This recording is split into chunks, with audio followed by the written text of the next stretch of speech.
welcome to Raise a Glass, the podcast where we talk about the stories and storytellers that shape us. I am Hunter Danson. And I am Eric Lintola. And we are excited to bring you a potluck today. A potluck is where I bring something and Eric brings something, and we usually don't know what we've brought. But before we get started, I have to know what's in your glass, Eric. Well, Hunter, I tried to make a gin and tonic twice and somehow failed both times. Doesn't seem to be that hard of a drink, right? It's gin and tonic. No idea why it tasted. I was like, this is not right. And so I changed to a very different type of drink. I have some Honest Kids organic, very good lemonade. Okay. In a juice box. It'd probably be okay with gin. My kids, we always lift up the little ears so they can have something to hold it by. Yeah. The top. These are leftover from my 3-year-old's birthday party. Mm-hmm.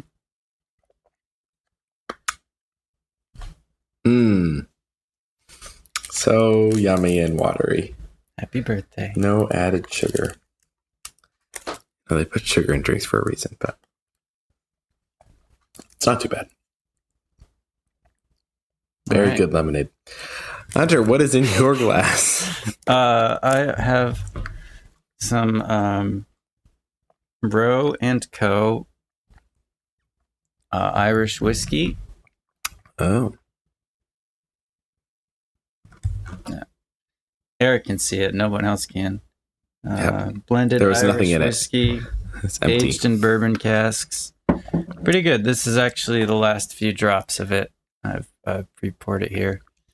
Got it in a fancy glass because presentation is everything. Yep. You have it in a cordial glass. Hunter is currently closing his eyes, doing that type of thing, and looking up into the right, which often means he's looking towards heaven. It's much better when you don't drink it that much.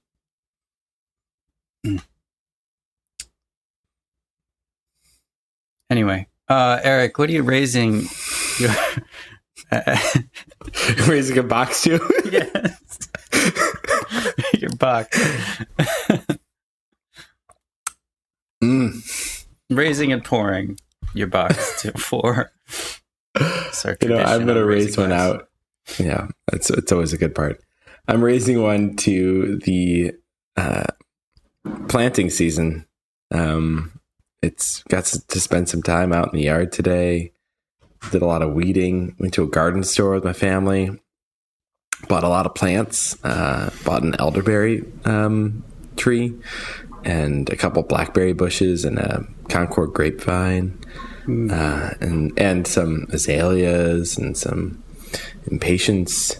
And so it's garden season. I love garden season. I almost brought garden as my story to talk about. I can talk about it forever, Hunter, because I have too. So I'm raising one to that, and I think I'm going to pour one out. We are in a chaotic moment in our countries and in our worlds, like history, it feels like right now. And there's just so many moving factors and so many things changing daily. It's hard to kind of get your feet under you and know where to go.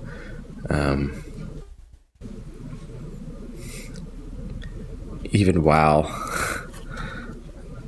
I simultaneously know that my hope is not in anything of this world. But there's a lot of flurry of things changing. There's a lot of conflicts in the world. And so I just feel like it's kind of a tough time in our history, and I feel that pretty intensely. So, how about you, Hunter? It's part of your job. Mm-hmm. It is. What are you raising and pouring one out for? Well, I am going to start with my pour, because I'm pouring one out for ticks. In Connecticut, where we live, the ticks have just been awful. They seem to keep getting worse every year. Found multiple ticks crawling on me, crawling on my daughter, and my wife, like 3 or 4 ticks crawling, and then one bit my daughter. I pulled one off the other day.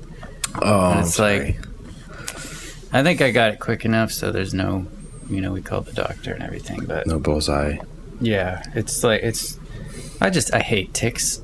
There were definitely no ticks in the Garden of Eden. They are post-fall creations of the devil, as far as I'm concerned. Yeah. In the Garden of Eden, there were talks. No ticks. Yeah. Yeah. So, yeah, they're awful. Yeah. But we do what we can. And I'm raising a glass to a game called Celeste, which is a beautiful, beautiful little platformer that is as hard as nails. But it's honestly, it's a game I played off and on for a few years, just because it's so hard, and it's also like such a good game that I wanted to savor it. And I'm getting towards the end of it now. But you're climbing a mountain is the theme, and they do some really creative things where the main character is kind of struggling with depression, and she came to this mountain to challenge herself and do something. And a lot of things, a lot of the gameplay elements come out of her negative thoughts. So you're battling her negative thoughts, but you're not actually fighting them, because you're just trying to get to the next screen. It's a platformer, and it's very precise. I have no idea what platformer means, but platformer is like Mario when you're jumping around. Okay. Literally, you're jumping from platform to platform, like the original Donkey Kong 64. But there's 2 controls, very simple mechanics, but the way that they do it is just so creative. The music is beautiful, the pixel art is beautiful, and the theme is really impactful. Never in a video game have I been jumping on my own negative thoughts to get to the ledge that I need to get to. That's over a pit of spikes. It's just some amazing situations that are a really artistic metaphor for struggling with your own demons and negative thoughts and overcoming adversity. Mm-hmm. So lovely game. For me, they don't come around that often. So we're coming to a potluck. Do you want to bring yours first? Hunter, I'd love to start us off in this potluck. I am bringing today a TV show that I think I've talked with you about, but to the best of my knowledge, I've never brought it to this show. It's called Kim's Convenience. Oh, yes, I've heard of this, yeah. Have you ever seen it?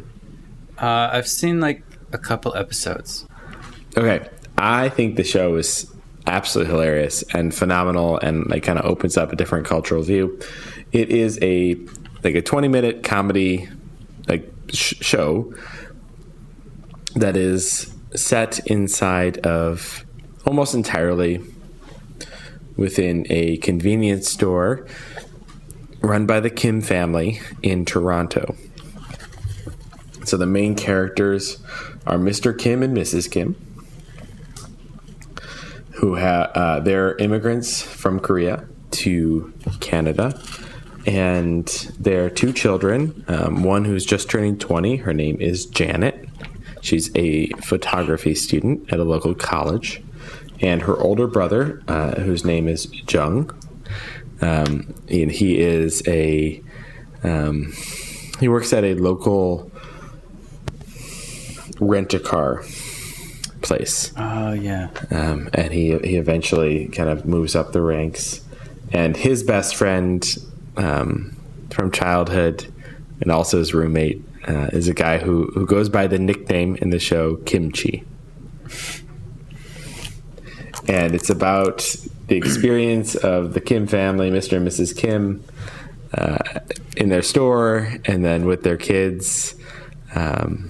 And I am currently rewatching it. And as I've been rewatching it, I think this is only the second, but maybe it's the third time I'm watching it.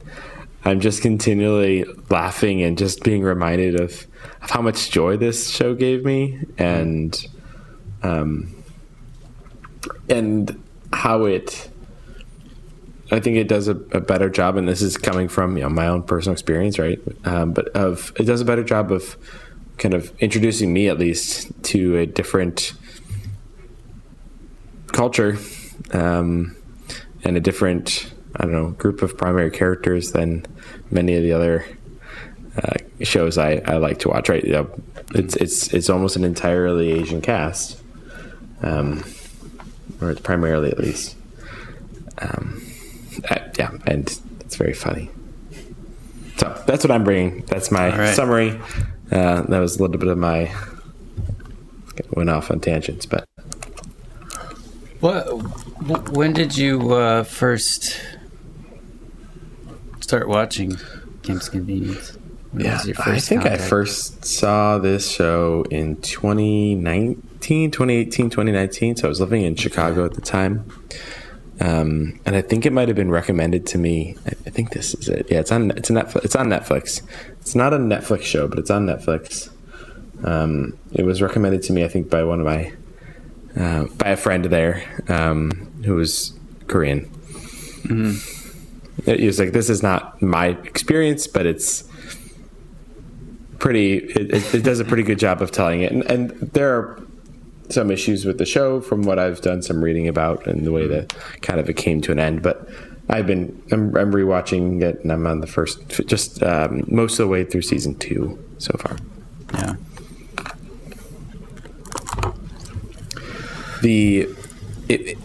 If you haven't seen this show, and you're trying to figure out, okay, do I know an actor in this show?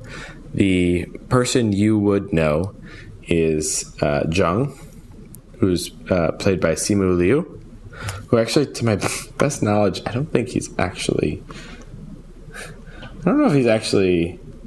Korean. Yeah, he's Chinese.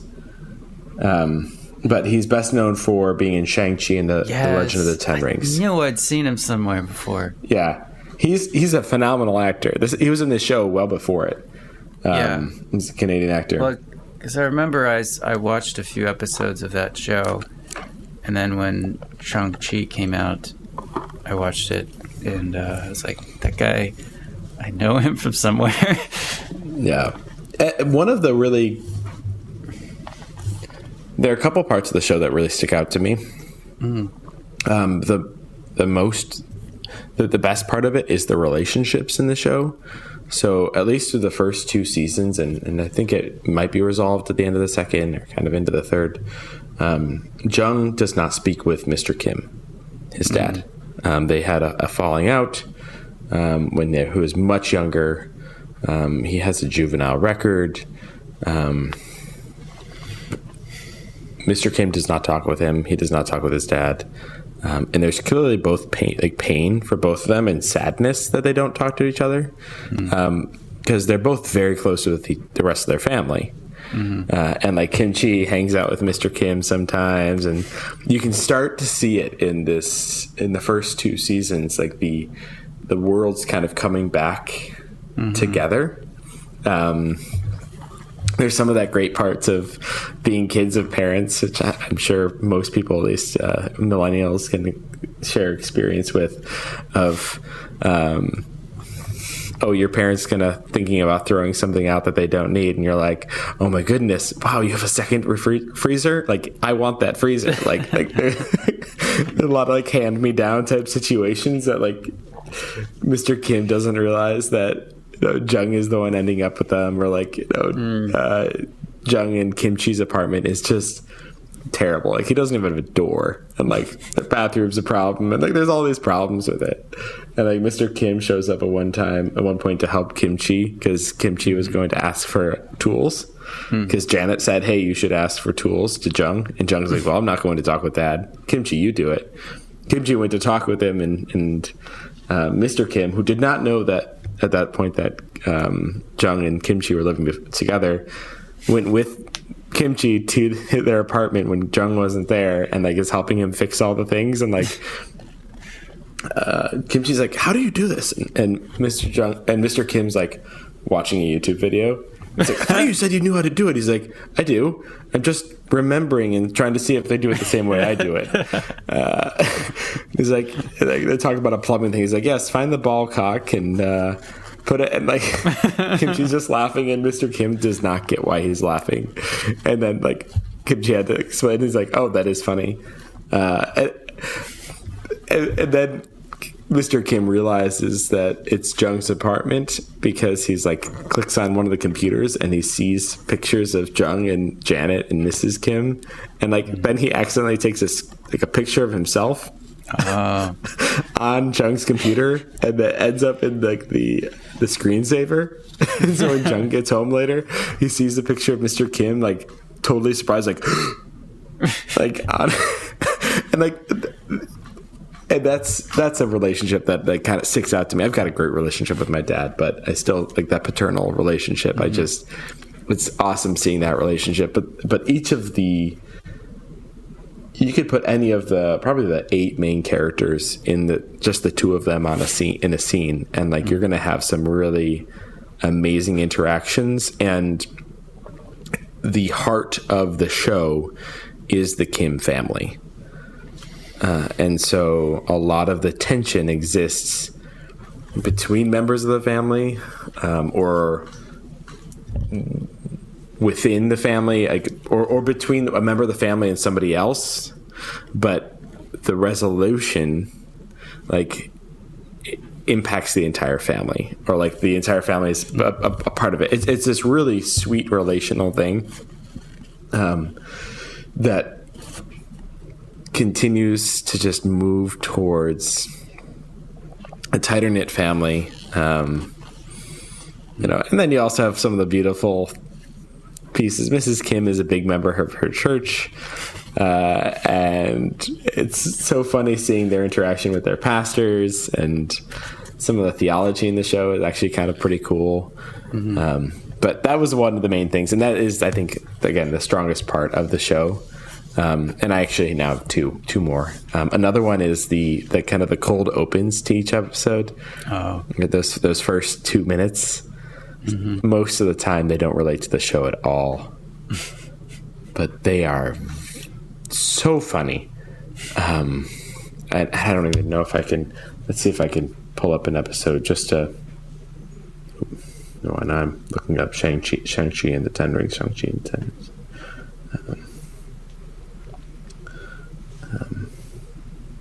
Sorry, hold on.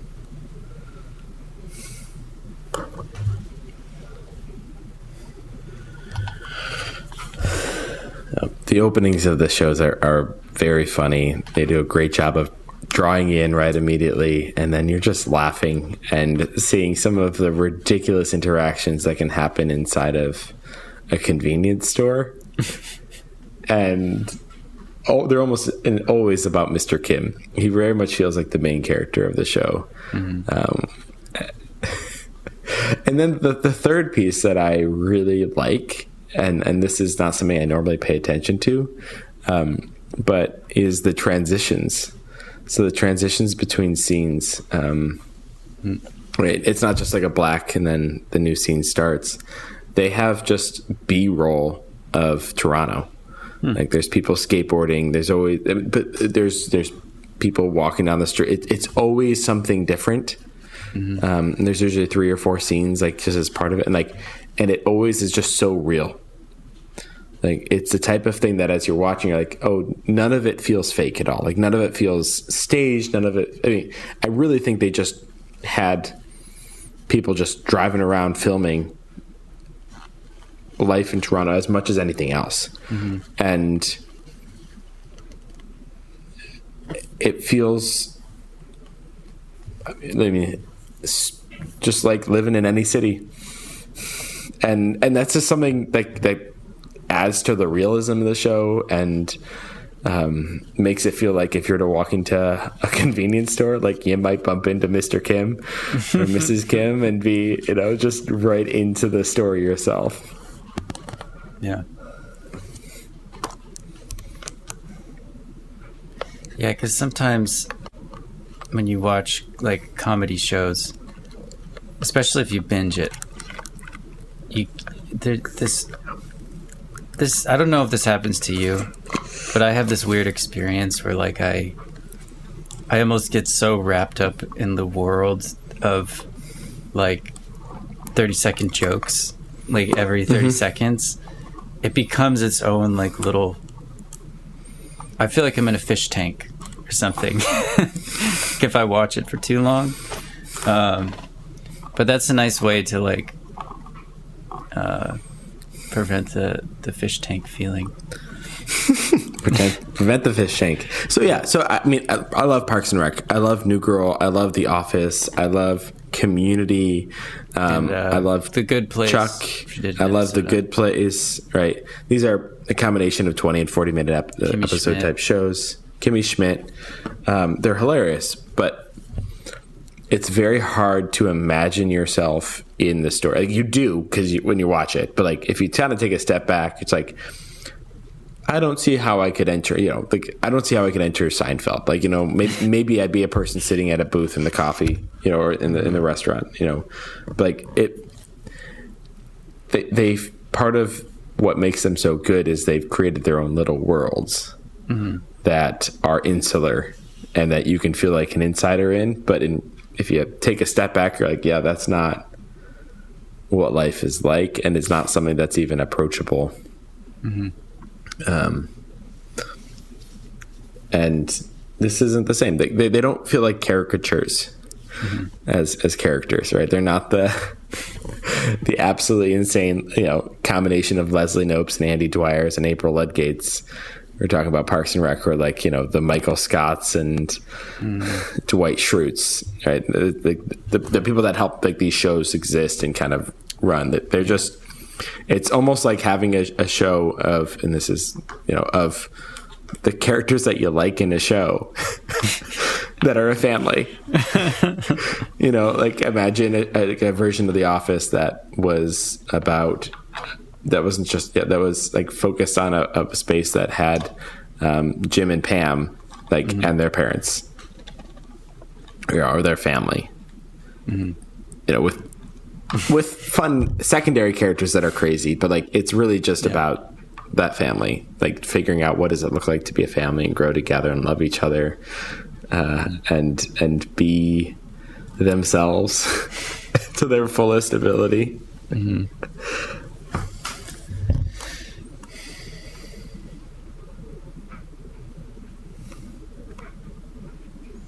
Was there anything that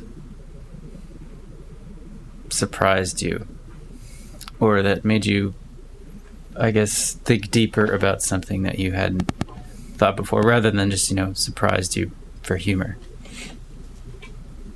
This is the type of show that doesn't seem like on a first watch, like it has a deeper level.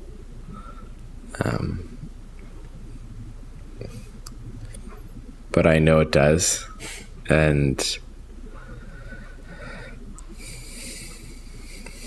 I'm trying to think, Hunter, between the time I first watched it and the time I watch it now, I've had a lot more experiences with newer immigrants, her families who have more recently moved to the United States, and we're a country of immigrants, and this is happening in Canada. So obviously that's purposeful, and that's where it was shot. But I'm third generation American, in the sense of you have to go back to my great grandparents. Like they're the ones that moved to the country, and so I'm trying to think about how I have maybe grown and can see things differently, and how this show has helped me.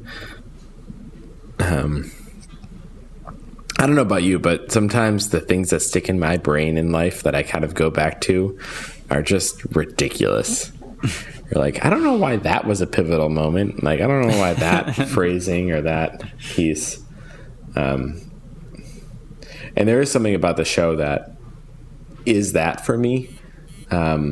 Not for an entire immigrant experience, because I'm not going to try and force that on the show, and it's not trying to push that down somebody's throat or anything. But there is an episode where Mr. Kim buys a new TV and a flat screen, and their old TV, which is one of those old tube TVs, Mrs. Kim gives to the church to give to a newly arrived refugee or immigrant family. And Mr. Kim's like, was having this conversation with Mrs. Kim, and she's like, yeah, I donated the old TV. I gave it away. And Mr. Kim's like, why did you not tell me? And she's like, well, we have a new TV. And he's like, yeah, but do you remember Y2K?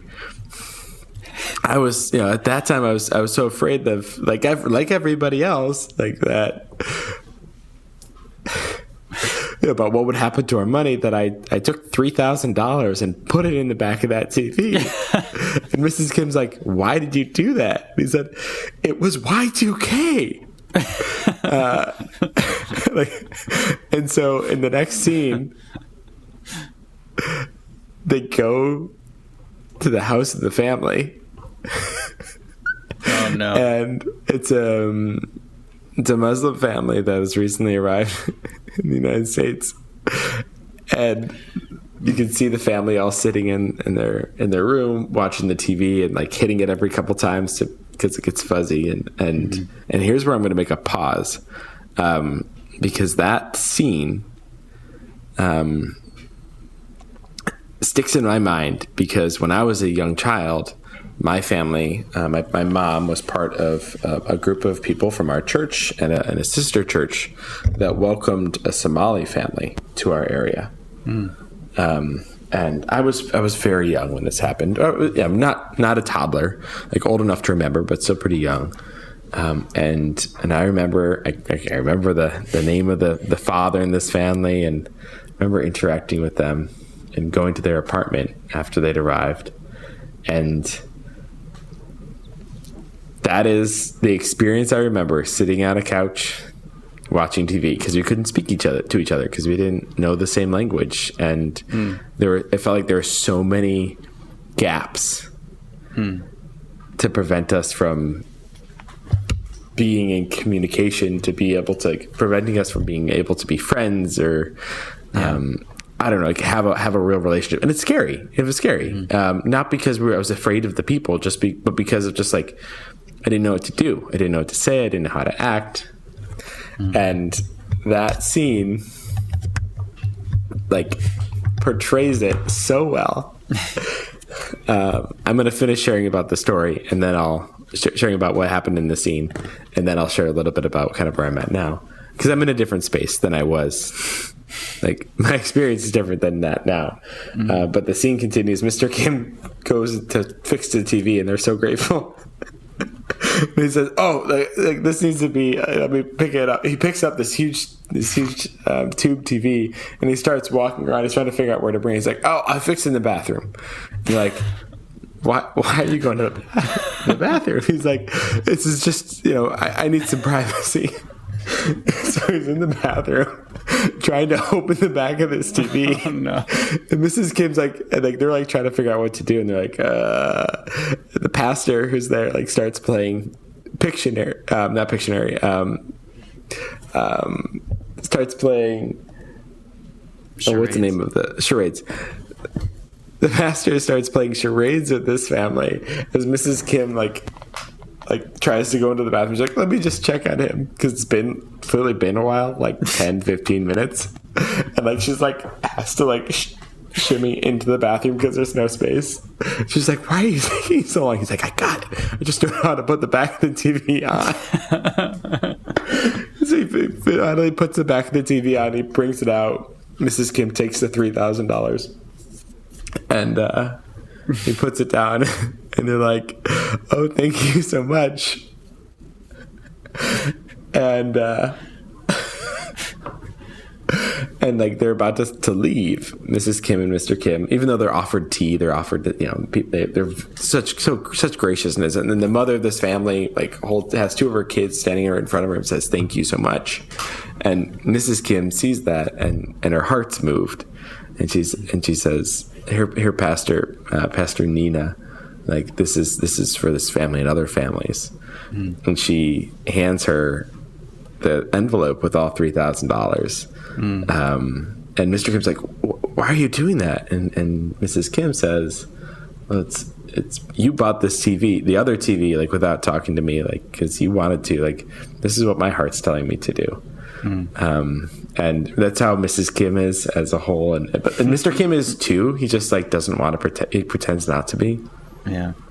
And like you can just like and Pastor Nina gets it and opens it. She's like, "Oh my goodness, wow, okay, this is gonna the impact of this will be pretty big."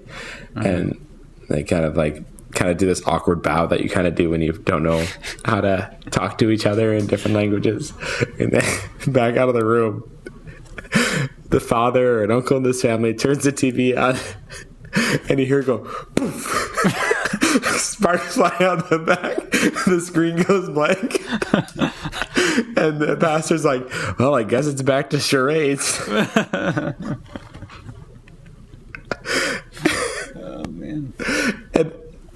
And that scene, it does such a good job of taking a situation that is so profound and impactful and just challenging and beautiful and awkward, and it infuses it with just so much humor that allow you to watch it and see that it's awkward but not feel that internal tension, and to be able to laugh like throughout it, but is communicating something that is still so deep, right? And because I get to often hear stories of families in the United States connecting with immigrant families and being in those rooms like I was as a kid and feeling awkward, and like trying to play Pictionary when really you should probably just sit and not say anything, but like be together and try to maybe use a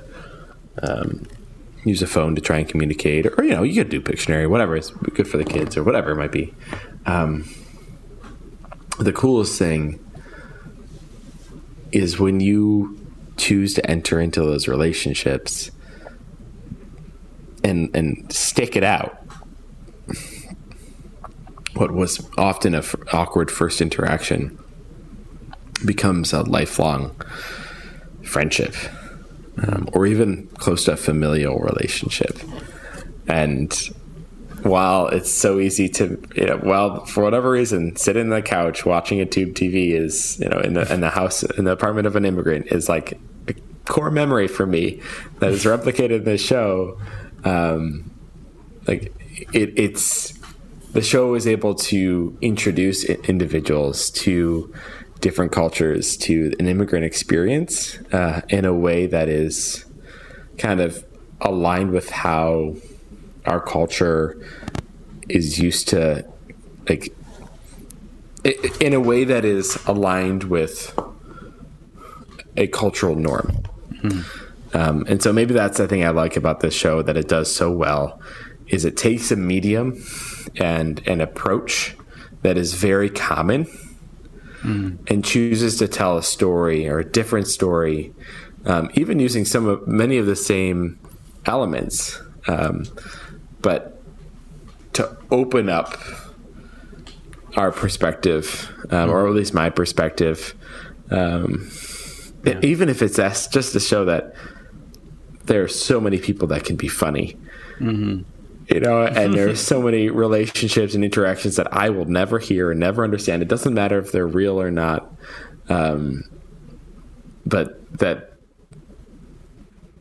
they are other people's experiences. And I like that I think that show does it really well. And oh my goodness, it is funny. It is so funny. Thank you for sharing. Yeah.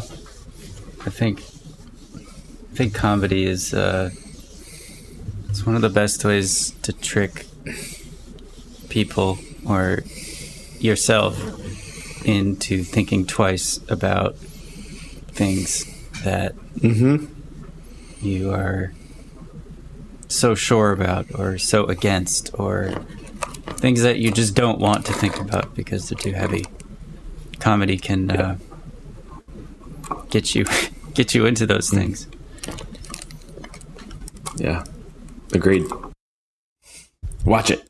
Do it. Do it now. Netflix. Watch Kim's Convenience. You'll be glad you did.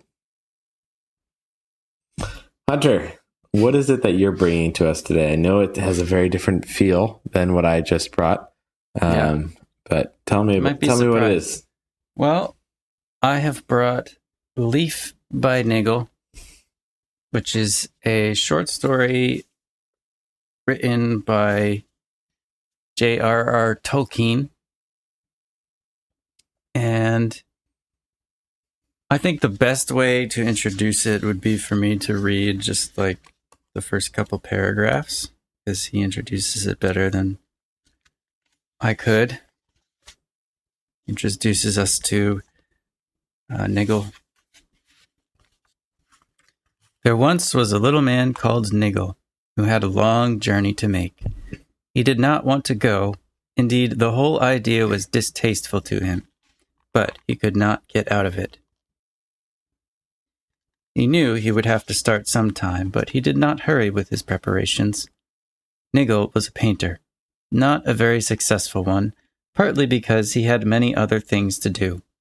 Most of these things he thought were a nuisance, but he did them fairly well, when he could not get out of them, which, in his opinion, was far too often. The laws in his country were rather strict. There were other hindrances, too. For one thing, he was sometimes just idle and did nothing at all. For another, he was kind-hearted, in a way. You know the sort of kind heart. It made him uncomfortable more often than it made him do anything, and even when he did anything, it did not prevent him from grumbling, losing his temper, and swearing, mostly to himself. All the same, it did land him in a good many odd jobs for his neighbor, Mr. Parrish, a man with a lame leg. Occasionally, he even helped other people from further off, if they came and asked him to. Also, now and again, he remembered his journey and began to pack a few things in an ineffectual way. At such times, he did not paint very much. He had a number of pictures on hand. Most of them were too large and ambitious for his skill. He was the sort of painter who can paint leaves better than trees. He used to spend a long time on a single leaf, trying to catch its shape and its sheen and the glistening of dewdrops on its edges. Yet he wanted to paint a whole tree, with all of its leaves in the same style, and all of them different. So, as you heard, Niggle's a painter, and I'm going to give like a short summary. But I just want to encourage you to read it if you're listening. It's quite short. You could probably find it with a quick search. It's like 20 pages long, so you could read it in one sitting. Lovely little short story. But Niggle is a painter. He loves painting leaves, and he gets this idea to paint a big tree. And he spends his whole life trying to work on this tree, but he's always getting interrupted. There's his neighbor, Mr. Parrish, who's always critical of Niggle's gardening because Niggle neglects his garden, and Parrish is a very good gardener. So Parrish comes over to his house. Parrish doesn't care about painting at all, and will ask him to do things for him because Parrish has a lame leg. He gets visitors and things, but he always wants to keep working on his painting, but he can't finish it because he keeps adding leaves. And if you know anything about Tolkien, Niggle is definitely from Tolkien's own heart. Tolkien spent, most of his life working on The Lord of the Rings. And thank God he finished it. But the story sort of it's also it's not really, but it's not really biographical at all because and it's not really an allegory either, because he mentions in the beginning that he's going to take this journey. And so what happens is Niggle, he has to like ride to town to like ask the builders to fix Parish's roof. And on the way back, he like gets a cold, and then they come for him to take him on his journey, and he can't finish his painting. And he's like, "Oh, it's not finished." And they're like, "Oh, whatever. They'll probably use it to patch Parish's house." And then he like goes on this journey, and it's this sort of like surreal kind of trip, and he hears these two voices talking about him.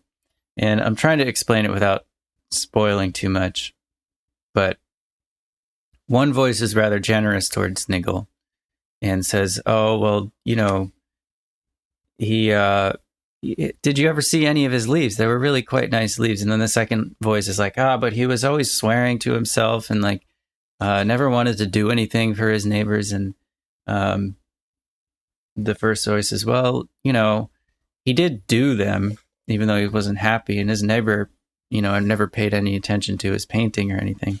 But anyway, he gets like sent to a workhouse, and it's all very surreal until he sort of like he basically dies. And then he comes out, and they put him on a train,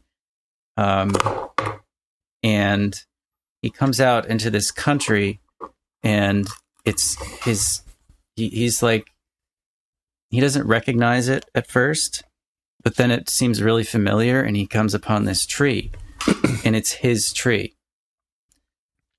But Tolkien says... His tree in what way? The tree that he was painting when he was, you know, quote unquote alive.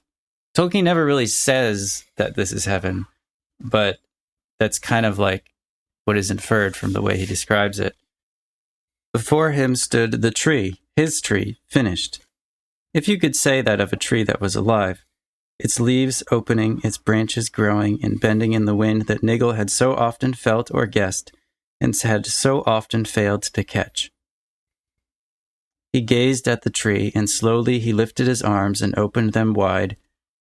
"It's a gift," he said. He was referring to his art and also to the result, but he was using the word quite literally.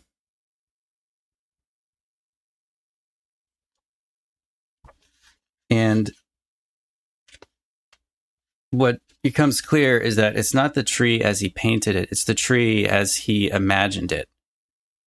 That when he was on Earth, all he had were paints, canvases, but here it's his tree that he imagined, this gift of his art. And then later on, Parish comes and he helps Niggle. His tree is finished, but there's some trees in a forest sort of farther away that need some work. And Niggle's like, "Well, actually, I need a gardener, like someone who actually knows about gardening, because these are like real trees." And then Paris shows up, and they sort of work together to complete all the trees.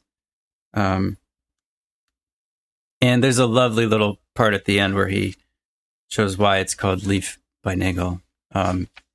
Basically, Niggle's house burns down, and one of the like guys from the town like saves a leaf that Niggle made and puts it in a museum in the town, and it's labeled Leaf by Niggle. But that's kind of an overall summary of the story.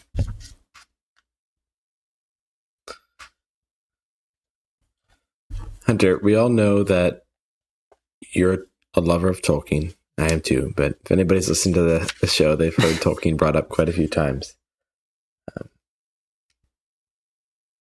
And this sounds like a truly amazing story. I'm really interested in reading it based off what you just shared. But what is so beautiful about it? Or what is it that... Is there anything outside of the story itself like in the way it's written, is the visuals of it, is it, the having to think while you read it to try and figure out what's going on? What is it that kind of sets it apart from other short stories?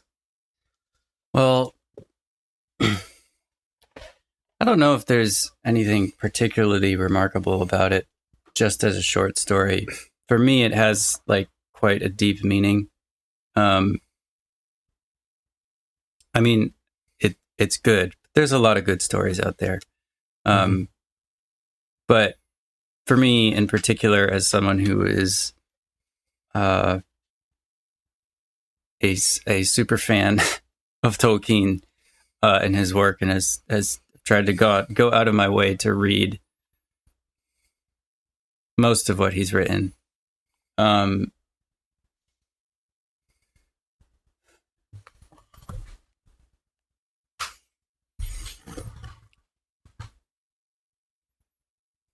I think every artist or writer at some point writes a story about art and practicing art. And, they're all usually pretty good. But this is the first one I've read. I think what makes it unique is that Tolkien acknowledges that the art that we're making now, with paints and canvases, or a pencil and paper, or a word processor and a keyboard, that art is really a glimpse. He says, one of the voices says, well, not one of the voices, someone that they meet in the fully realized image of the painting, says it was only a glimpse, but you might have caught the glimpse if you had ever thought it worthwhile to try. And so I've been thinking a lot about how some of my favorite pieces of art, as much as I love them and as much as I admire them and recognize the skill and the dedication and the miracle it took for them to exist, they still never fully satisfy my imagination or what I'm longing for. I still want to read them again. I still want to, it's not enough. I need something else. And that's because, and this, this has to do very much with my own worldview and my belief in a heaven and an eternity. That's because that the tools that we're using, paint and canvas, paper and pencil, whatever it is, are just ways that we're trying to express something that exists in eternity, a gift that we're trying to give from our imaginations. Yeah. And I just think, for Tolkien to like write a story about it, to admit it, and to think of all of the hours that he poured over Lord of the Rings and all of the time that he spent, you could say, it wasn't all work for him, but like when you have a big project like that, that it takes work, even though it is kind of fun. Like it's a lot of work, so much work. Yeah. So much. And it was his entire life. And he basically admits in this story that it's just a glimpse. And there's a line that Niggle says to Parrish, because Parrish says, "Oh, I'm sorry that I never realized what you were doing. This tree is beautiful. I never saw it, when it was just canvas and paint." And Niggle says, "What does it matter? We have lived and worked together now. Things might have been different, but they could not have been better."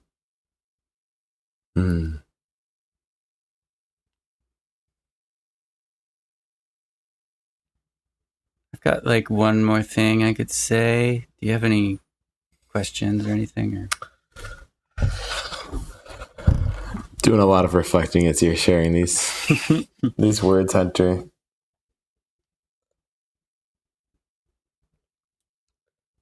It's what you're saying and how Tolkien wrote it.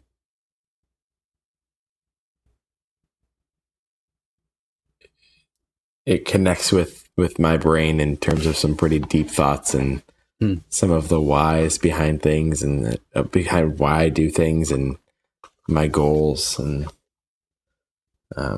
where my own failings are.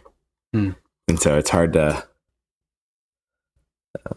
some things that aren't for this podcast. And so it's hard to communicate. And I think that's one of the strengths of so much of Tolkien's writing and of many of the great authors and great artists out there is they're able to communicate meaning that is more than visual or mental or emotional or physical. It is a deeply spiritual meaning that includes all of these other pieces as well. And to use the image of a tree is a really beautiful image to show or to focus on. In fact, I love trees. The story of the Bible is full of stories of trees too. It's actually, and it's one of the, and I'm sure this is in Tolkien's mind as he's writing this and as he chose what he chose. Right, the tree in Genesis, this tree throughout the Old Testament. The next big tree to think about is the cross, right? The tree that was cut down and it became the cross, and then the tree of life back in Revelation. Again, there's other trees throughout.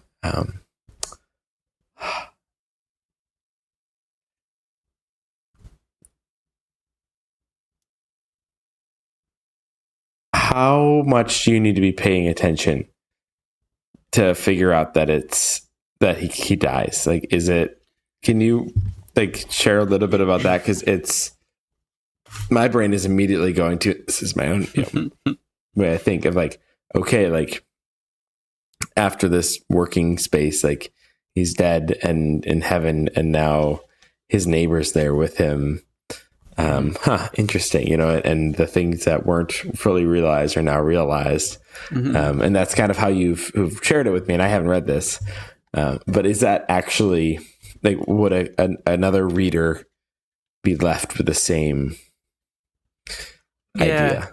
I think so. I think it's pretty hard to, he doesn't come right out and say it, and it's kind of surreal in the way that he does it, but it's very clear that the voices are judging him, weighing his actions and his, and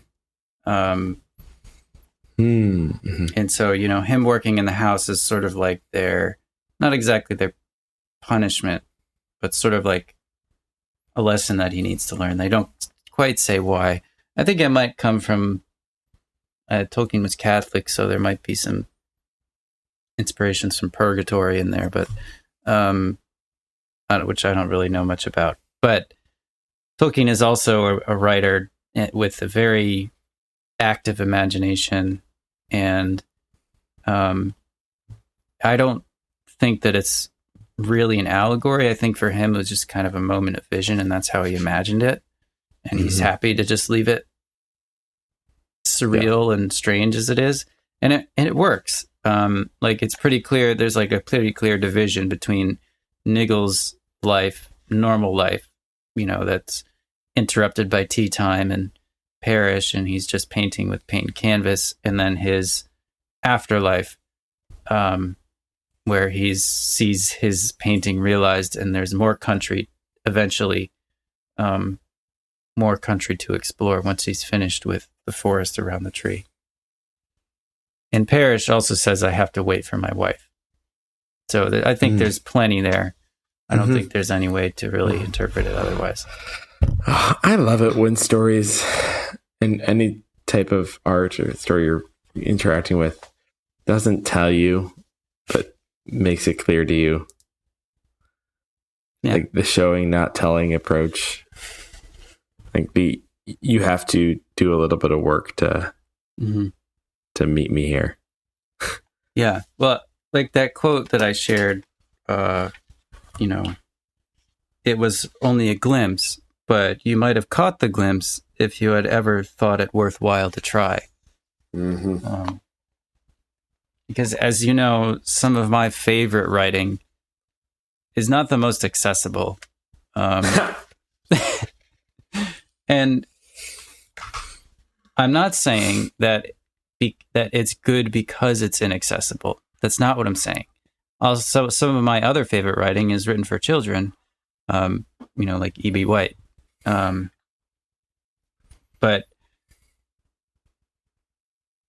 But you know, there are writers who really reward you. Virginia Woolf really rewards you for putting in the work. Shakespeare, so rewarding, and it's so hard. It's like learning another language. But when you do, I mean, it's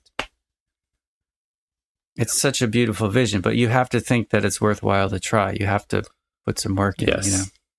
Yeah. Well, Hunter, I'm sure you have a thought on how to close us out on the shaping of this book, of this story in your life. So the last thing I'd like to share is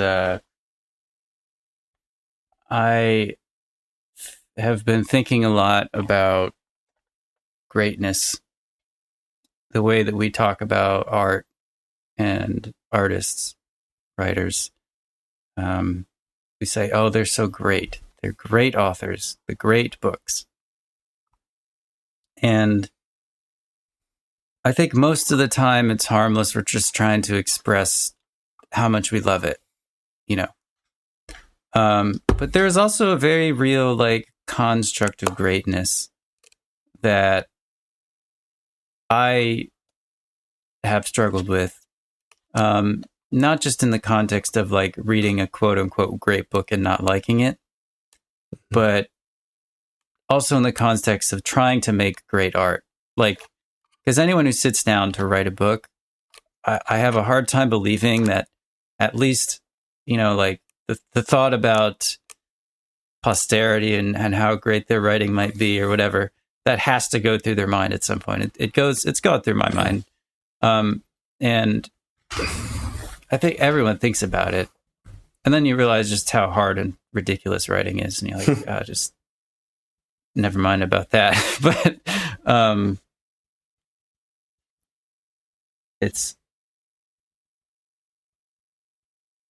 I think I'm in a place now where I firmly believe that there are no great men. That we just ascribe greatness to things. And something that is important to me about this story is that, yes, one leaf of Niggle's is saved and put in the town museum, but the museum burns down and no one remembers the leaf. And so many of the books, I'm just going to talk about books because that's mainly what I know. So many of the books that we venerate are venerated because someone somewhere decided, hey, everyone should read this. And a lot of those books are pretty good. The ones that have lasted, like, usually they last for a good reason. But for every one great book, there's thousands of other books that just haven't been read as much or haven't been appreciated as much. That's kind of like what Moby Dick was like. There was some professor who read it and he's like, wow, this is a great book. And then it became Moby Dick. And I would struggle with this because if this world is all that there is, if the whatever acclaim that we can, that a book can get on this side of glory, if this is all there is if this is the only authority on how good your book is, that's really depressing. If, you know, because like you have no control. You have no control who tells your story. Who lives, who dies, who tells your story. Yeah. And quite frankly, people get it wrong all the time. And if you want proof of that, like just look how much people disagree about how good books are. So, like, for me, it's really important that, you know, the ultimate, you know, judge of work and the ultimate fulfillment of a work of art or any book that I'm writing is not what people say about it or however many copies it sells or what it achieves after my lifetime or if it achieves anything at all. But just that it exists. It's a gift. And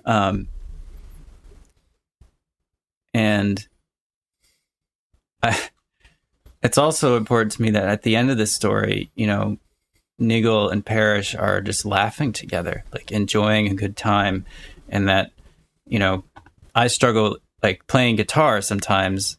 If there's like a point where I have a chance to have like a solo or have something, I want to be perfect. I want it to be like some of the great solos that I remember, or just at least a little bit, you know, just give a little taste or something.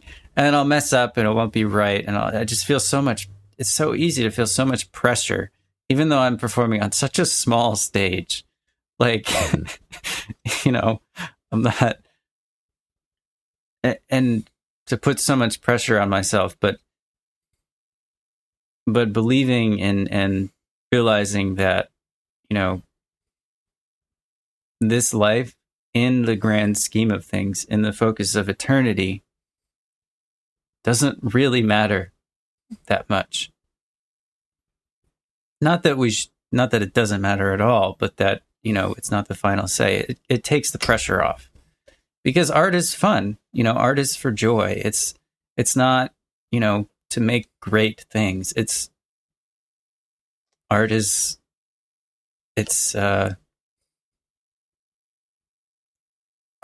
art. It can be whatever it wants to be.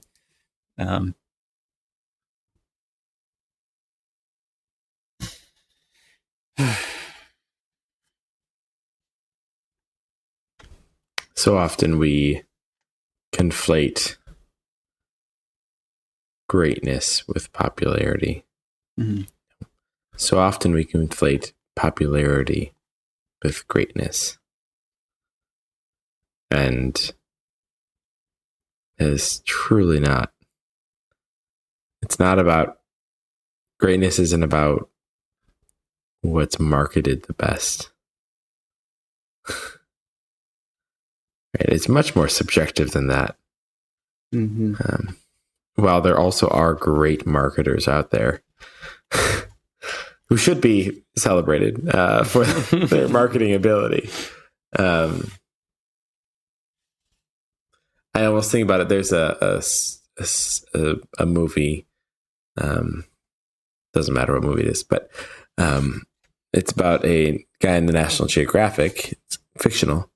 Who takes photos of animals and really just famous photos. And there's a scene where he's going to take a photo and he doesn't. And somebody asks him, like, why didn't you take a photo? He's like, well, some things are truly too beautiful to share. Mm-hmm. And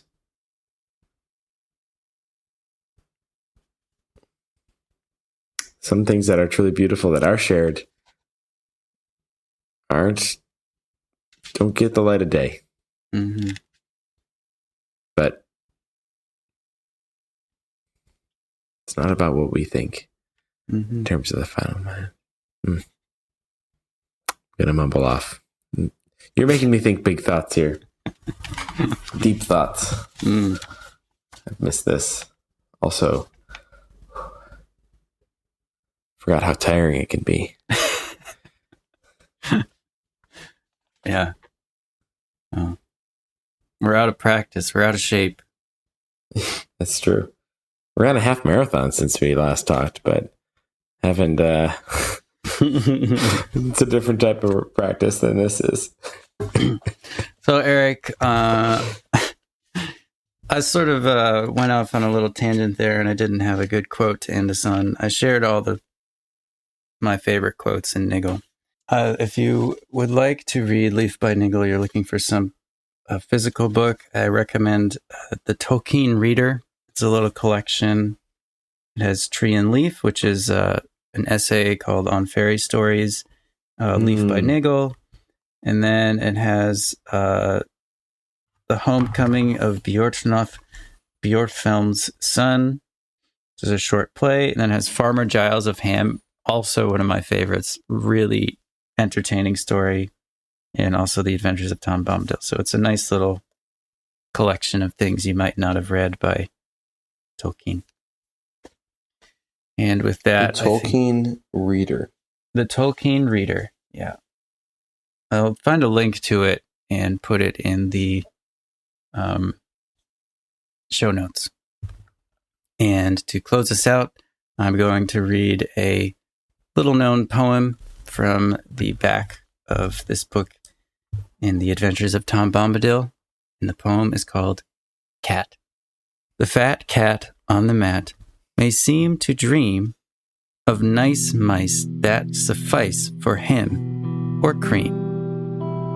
But he free, maybe, walks in thought, unbowed, proud, where loud roared and fought his kin, lean and slim, or deep in den. In the east feasted on beasts and tender men. The giant lion with iron claw and paw and huge ruthless tooth and gory jaw.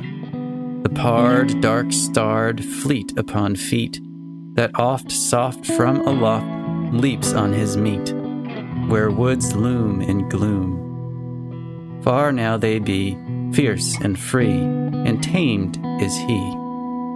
But fat cat on the mat, kept as a pet, he does not forget.